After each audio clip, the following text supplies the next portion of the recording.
Good afternoon friends, welcome to home science classes. हम इस channel पे होम साइंस की क्वेश्चन और थ्योरी दोनों करवाते हैं। अगर आपको होम साइंस पढ़ना है, आप किसी भी एग्ज़ाम के लिए होम साइंस की तैयारी कर रहे हैं, तो आप मेरे चैनल को सब्सक्राइब कर लें, बेल आइकन को प्रेस कर लें ताकि नोटिफिकेशन आपको मिलता रहे और आप वीडियो को ईजिली देख पाएँ।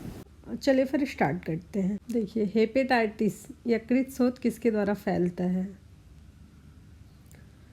जो हेपेटाइटिस यकृत शोथ रोग है, ये विषाणु द्वारा फैलता है। ओके, विषाणु क्या है कि एक जो ये संक्रामक रोग के सभी कारण हैं। विषाणु, जीवाणु, कवक और परजीवी, इनके कारण जो है विकार रोग, संक्रमण रोग, इनसे जो उत्पन्न रोग होता है उसे संक्रामक रोग कहते हैं। ठीक है, कभी कभी ये जो है हानि रहित होते हैं, लेकिन कुछ शर्तों के तहत इनमें से कुछ रोग हानिकारक भी साबित हो सकते हैं। अक्सर जो है इनको कहा जाता है कि हानि नहीं पहुंचाते, लेकिन कभी कभी हानिकारक हो जाते हैं। अब विषाणु रोग जो है, विभिन्न प्रकार के विषाणुओं से होने वाले रोग को विषाणु रोग कहते हैं।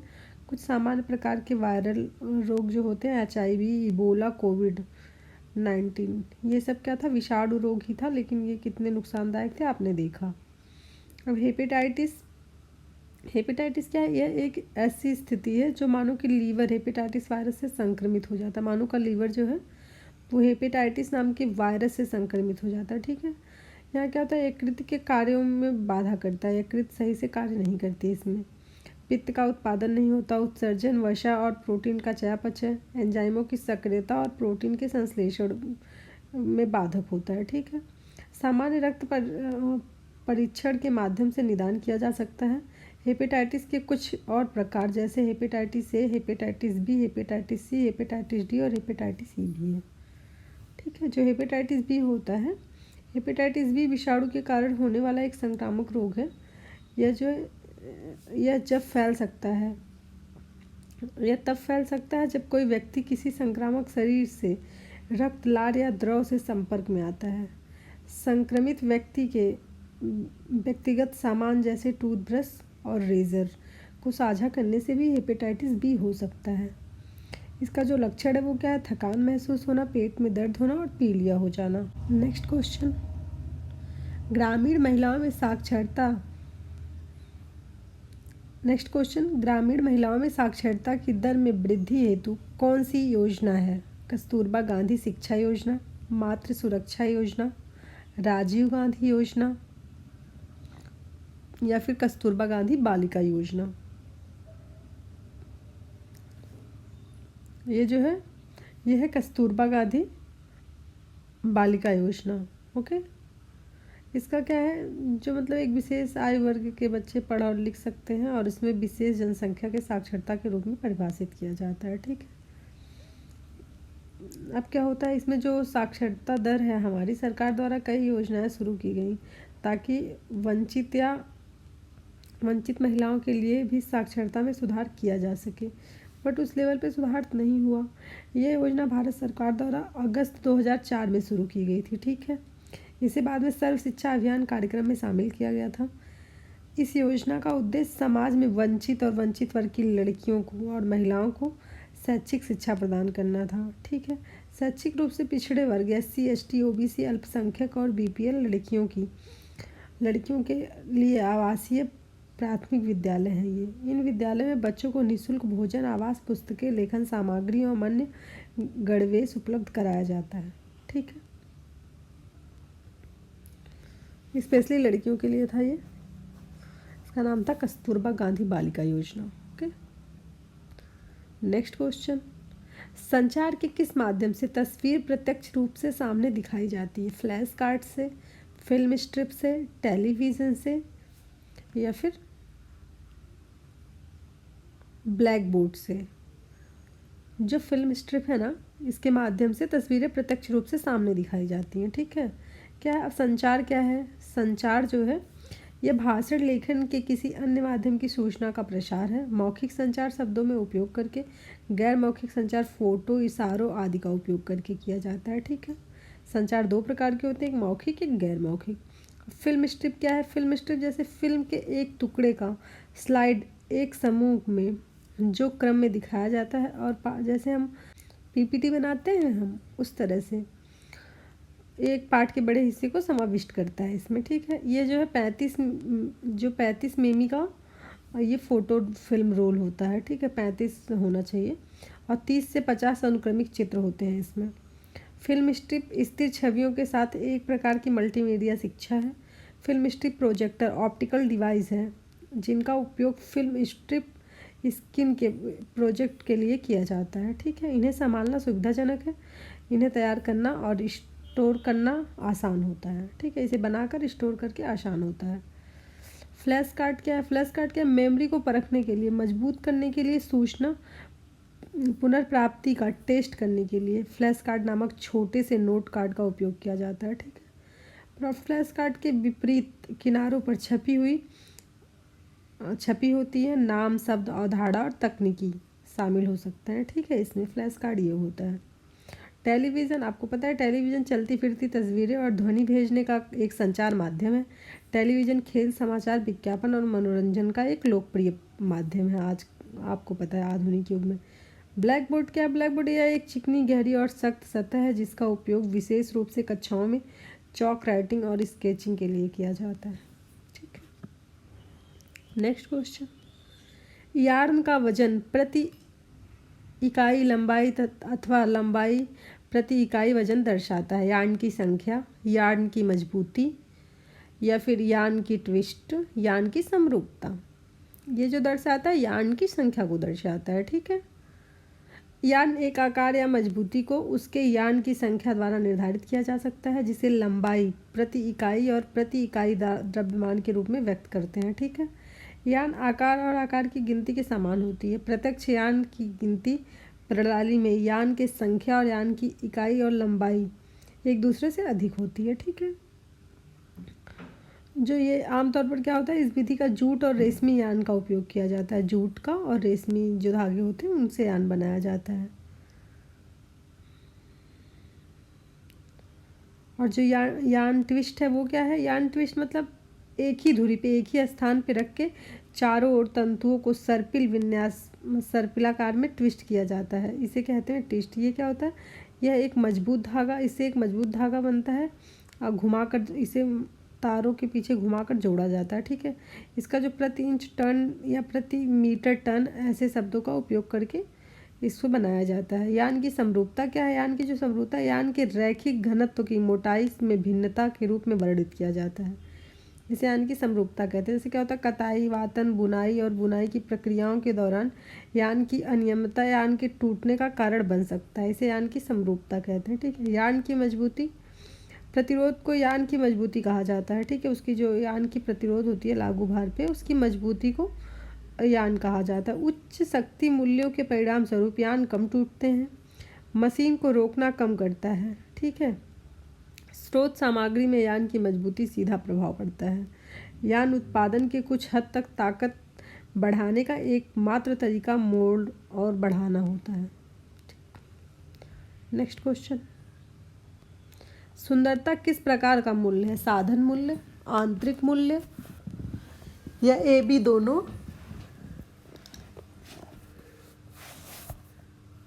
None of these. जो सुंदरता है ये आंतरिक मूल्य है, ठीक। आप सबको पता है कि आंतरिक मूल्य का बात कर रहे हैं। आंतरिक मूल्यवान है, इनके प्रभावों का कारण नहीं है बल्कि इसीलिए कि वे अपने आप में अच्छे हैं। यह एक स्वयं का उद्देश्य को पूरा करता है। यह निरपेक्ष मान भी कहा जा सकता है। सौंदर्य, सत्य, साहस, अच्छाई और ऐसे गुणों को आंतरिक मूल्य माना जा सकता है, ठीक है। साधन मूल्य और बाह्य मूल्य। साधन मूल्य क्या है? साधन मूल्य यह चीज़ों के मूल्य या कीमत है, किसी चीज़ों का मूल्य या कीमत है, ठीक है।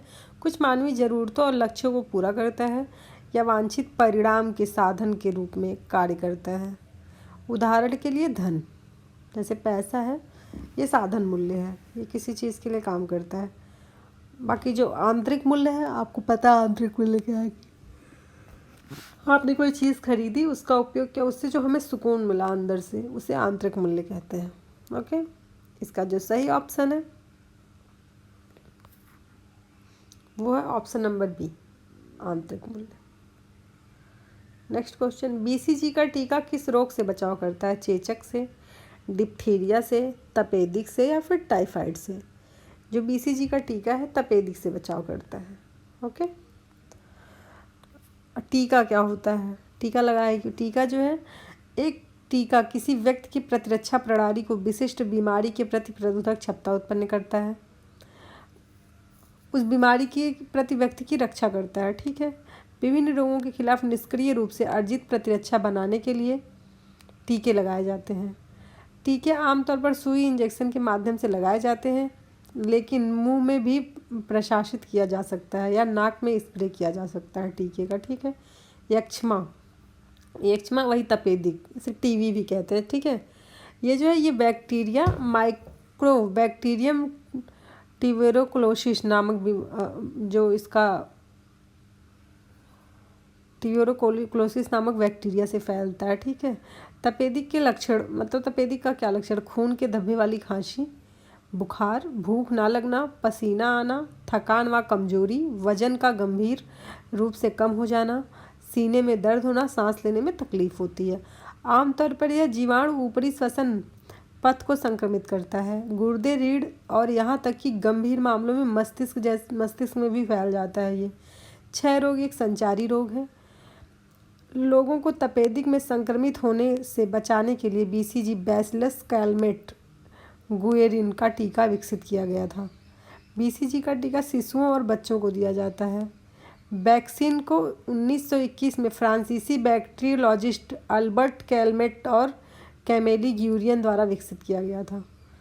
ठीक है, चेचक क्या है? चेचक आप सबको पता है, हर्पिस जोस्टर इसे कहते हैं, बेरिसोला जोस्टर वायरस के रूप में जाना जाता है। इसे चिकन पॉक्स का कारण बनता है। वयस्कों के लिए मुख्य हर्पिस जोस्टर के रूप में भी जाना जाता है। चिकन पॉक्स के लिए दी जाने वाली वैक्सीन बेरिसोला वैक्सीन है।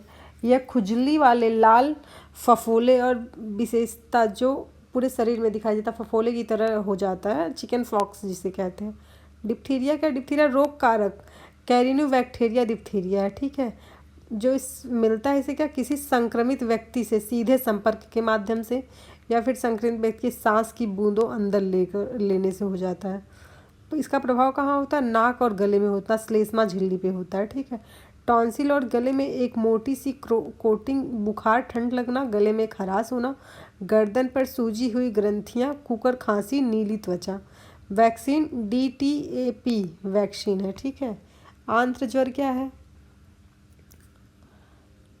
सल्मोनेला टाइफी जिसे टाइफाइड कहते हैं। इसमें तेज बुखार होता है, पेट दर्द और कमजोरी हो जाती है। ठीक है, इसकी जो वैक्सीन लगती है TY21 से और VICPS लगती है। ठीक है, टाइफाइड के लिए। नेक्स्ट क्वेश्चन, शारदा एक्ट संबंधित है विधवा विवाह से, सती प्रथा से, बाल विवाह से या उपरोक्त में से सभी से? जो शारदा एक्ट संबंधित है, आप सबको पता है कि ये बाल विवाह से संबंधित है। ठीक, ये क्या था? बाल विवाह निरोधक अधिनियम 1929 में शारदा अधिनियम के नाम से जाना जाता है। यह 28 सितंबर 1929 को पारित हुआ था। इस अधिनियम के तहत ये था कि जो लड़कियों की शादी है वो 14 साल और लड़कों की शादी 18 साल तय की गई थी एज। बाद में एक संशोधन के माध्यम से लड़की की एज 18 साल और लड़कों की 21 कर दिया गया था। शारदा नाम इसका जो है इसलिए पड़ा क्योंकि इनकी जो इसका जो प्रयोजक थे वो हरविलास शारदा थे, इन्हीं के नाम पे इसका नाम शारदा अधिनियम पड़ गया। अब बाल विवाह भारत में एक संगठित महिला समूह द्वारा उठाया गया यह पहला सामाजिक सुधार मुद्दा था। इसके समूह में कई राजनेताओं और मंत्रिमंडलों को धरना देकर, तख्तियाँ लेकर, नारे लगाकर, मतलब बहुत सारा नारा लगाया गया, धरना दिया गया, तब जाकर इसमें देखा गया कि हाँ एक प्रकार का ये सामाजिक बुराई है। जो सती प्रथा था, सती प्रथा बंगाल में सती प्रथा का जो सबसे पहले जो वहाँ के तत्कालीन गवर्नर जनरल थे लॉर्ड विलियम बेंटिक, इनके द्वारा ये पारित किया गया था कि सती प्रथा, इनको सती प्रथा ये बुरा लगा। इन्होंने ये माना कि सती प्रथा एक अवैध और बुरा कानून है। ये इस अधिनियम में अदालतों द्वारा अवैध और दंडनीय बनाया गया था कि सती प्रथा अब नहीं होगा। सती प्रथा का नियमन क्या था? 1929 ईस्वी में इस कानून के लागू होने के बाद भारत के रियासतों में इस प्रथा को प्रतिबंधित करने वाले कानून पारित किए गए 1881 में भारत के नियंत्रण सीधे ब्रिटिश क्राउन पर चला गया था। रानी विक्टोरिया ने पूरे भारत में सती पर एक सामान्य प्रतिबंध जारी कर दिया था कि सती प्रथा नहीं होगी अब, ठीक है। विधवा पुनर्विवाह, विधवा पुनर्विवाह क्या था? विधवा पुनर्विवाह अधिनियम 1956, अधिनियम 1856 16 जुलाई 1856 को पारित हुआ था। ईस्ट इंडिया कंपनी के शासन के तहत भारत के न्यायालयों में विधवा पुनर्विवाह को वैध बना दिया गया। मतलब पहले विधवा शादी नहीं कर सकती थी। इन्होंने कहा कि 1856 का एक अधिनियम पारित किया और कहा कि विधवा पुनर्विवाह कर सकती हैं, विधवा पुनर्विवाह किया जा सकता है। ये 26 जुलाई 1856 को अधिनियमत किया गया था। जब ये अधिनियमित किया गया था उस टाइम जो गवर्नर जनरल थे वो लॉर्ड डलहौजी थे। इन्होंने तैयार किया था। ये 1857 के भारतीय विद्रोह के पहले लॉर्ड कैनिंग द्वारा पारित कर दिया गया था ये कि विधवा पुनर्विवाह किया जा सकता है। नेक्स्ट क्वेश्चन, किस आयु के बालक प्रयत्न एवं भूल द्वारा सीखते हैं? 0 से 2 वर्ष के, 0 से 6 वर्ष के, या 6 से 9 वर्ष के, या 9 से 12 वर्ष के? 0 से 2 वर्ष का जो बालक होता है वो प्रयत्न और भूल द्वारा सीखता है। प्रयत्न और भूल समस्या को हल करना एक मौलिक विधि है। एडवर्ड ली थार्नडाइक ने प्रसिद्ध त्रुटि का सिद्धांत दिया था। ये जो सिद्धांत दिया था ये एडवर्ड थार्नडाइक ने दिया था, ठीक है, थार्नडाइक महोदय ने। प्रयत्न और भूल से संबंधित कुछ महत्वपूर्ण बिंदु इस प्रकार हैं। देखिए, यह विधि अभ्यास के नियम पर आधारित थी। शिक्षण के क्षेत्र में छात्रों को समप्रत्यय अधिनियम के लिए भी यह बहुत उपयोगी थी। जो नए छात्र होते थे इस विधि से कुछ सीख सकते थे और अनुभव प्राप्त कर सकते थे। जो 0 से 2 वर्ष का बच्चा, कोई भी बच्चा विधि के अधिगम आरंभ कर सकता है। यह विधि अधिगम में कठिन संप्रत्ययों के लिए बहुत उपयोगी है। जब कोई प्रयत्न नहीं होता है तो भूलों की संख्या कम हो जाती है। आपको पता है कि 0 से 2 वर्ष का बच्चा कोई चीज़ सीखता है फिर भूल जाता है कि हाँ मैंने यही किया था, फिर थोड़ी देर बाद वो फिर से सीखता है उसे, ठीक है। यह सिद्धांत एक प्रसिद्ध बिल्ली पर आधारित प्रयोग किया गया था।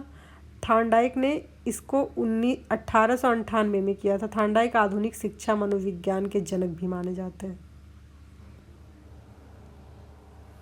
नेक्स्ट क्वेश्चन, द्वितीयक रंग क्या है? प्राथमिक रंगों के मिश्रण से बनाए गए रंग, लाल एवं पीले रंग, नीला काला सफ़ेद मिश्रण से बने रंग, या उपरोक्त सभी? जो द्वितीयक रंग है, देखिए हमारे पास बहुत सारे अलग अलग रंग होते हैं। कुछ प्राकृतिक होते हैं, कुछ हम खुद बनाते हैं उसे, सभी को मिला के रंग, ये 3 श्रेणी में इसको विभाजित किया। प्राथमिक रंग, मध्यम रंग और द्वितीयक रंग, ठीक है। 3 श्रेणी में इसे विभाजित किया गया था।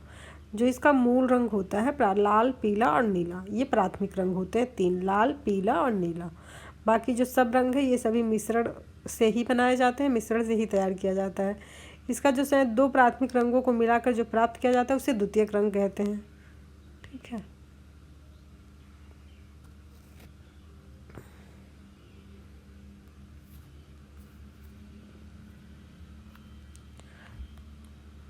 द्वितीयक रंग को मिलाकर जो बनता है तृतीयक रंग कहलाता है। नेक्स्ट क्वेश्चन, सिर पर लंबी पट्टी बांधने के लिए पट्टियों की आवश्यकता होती है? 1 पट्टी की, 2 पट्टी की, 3 पट्टी की, या फिर 4 पट्टी की? सिर पर लंबी पट्टी बांधने के लिए 2 पट्टी की आवश्यकता होती है। 1 पट्टी का जो एक टुकड़ा होता है जिसे शरीर के अंग के गति समर्थन के प्रतिबंधित करने के लिए मरहम पट्टी या पट्टी जैसा चिकित्सा उपकरण बनाई जाती है। त्रिकोणीय पट्टी, रोलर पट्टी और पूंछ वाली पट्टी। जो मूल पट्टी होती है यह एक मूल कपड़े का 2 टुकड़ा होता है। ये कंधे की चोटों पे मरहम लगाने के, सिर या कंधे की चोट पे मरहम लगाने के लिए लिया। जो 1 पट्टी होती है ये पट्टियों का एक टुकड़ा होता है, हाथ की चोट, अंगूठे की चोट पे लगाया जाता है। जो 3 पट्टी होती है पट्टियों का 3 टुकड़ा, तखने की चोट, कोहनी की चोट और घुटने की चोट। 4 पट्टी जो होती है ये जांघों की चोट और घाव भरने के लिए उपयोग किया जाता है, ठीक है। इस प्रकार से जो लंबी पट्टी 2 पट्टियों की आवश्यकता होती है सिर पे लंबी पट्टी बांधने के लिए। नेक्स्ट क्वेश्चन, ICMR नीम 2020 RDSRD के अनुसार प्रति 2000 किलो कैलोरी पर फाइबर प्रतिदिन कितनी मात्रा निश्चित की गई है? प्रति 2000 किलो कैलोरी पर 30 ग्राम फाइबर की मात्रा निश्चित की गई है, ठीक है। अनुशासित आहार, राशन, आवश्यक पोषक तत्वों का सेवन स्तर, Indian council for medical research ICMR जो है नेशनल इंस्टीट्यूट फॉर न्यूट्रिशन के अनुशंसा पर ये किया गया था। आहार जो है रेशे मतलब जो फाइबर होता है, जिस रेशे या रेशेदार तत्वों के रूप में जाना जाता है, यह खाद्य पदार्थों के हिस्से में शामिल होता है जिससे शरीर पचा नहीं सकता और शोषित नहीं कर पाता। शरीर में इसका पाचन नहीं होता और शोषण नहीं होता। यह ऊर्जा सेवन, यह बस हमारे आंतों की सफाई करने के लिए उपयोगी होता है। 23 ग्राम है। ठीक है, ठीक है, आज के लिए बस इतना ही। बाकी देखते हैं नेक्स्ट वीडियो में। Thank you for watching this video. Take care all of you.